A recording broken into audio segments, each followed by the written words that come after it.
带观众朋友来看国际新闻，人讲人无照天理，天就无照价子。这热天还未到位，亚洲真侪国家就开始伫咧吹小风。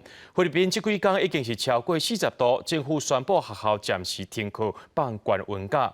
那面家来学生就要忍受这高温去学校上课，家长即摆也伫咧烦恼讲会去影响到囡仔健康。 教室有学生囡仔摕纸板做开线，一直热风，有人拍开随身的电风，希望赶紧降温。菲律宾最近因为有小风，首都马尼拉的学生囡仔伫摄氏43度的环境上课，一直讲根本无法度专心。 As in, nakakapaso na po talaga siya ng balat. Hindi po siya tulad ng karaniwan lang po dati na init na. 这群学生进前就因为新冠疫情延误读册，即马小风到位，政府下令先停课，互因离毕业搁较远。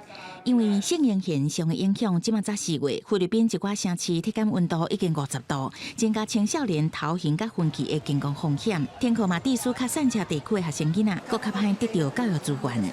换看南亚的棉加拉，小风已经持续1个月。这几礼拜的气温比起过去30年同期的平均温度高4度至5度。虽然当局有延长小风的警报，礼拜也是有一寡所在展开关几落礼拜的校园。学生囡仔拢爱忍受高温去学校上课，家长难免原来烦恼。 মানে হচ্ছে এখন গরমের তাপটা বেশি বাচ্চারা পড়াশোনার থেকে ওরা হচ্ছে অসুস্থতা বেশি হয়ে যাবে কারণ প্রচুর রোদের তাপ 美国佛罗里达州礼拜有一寡劳工行上街头抗议要伫今年7月实施的禁高温保护法。美国去年一寡城市伫小风期间温度超过50度，拄到热伤害就医也是死亡的劳工因为安尼增加。 福州有将近180万人伫做户外工作，新法所禁止州政府为这劳工提供高温的保护措施，亲像设立热的所在，也是互因啉水甲休困的时间，引起劳工的不满。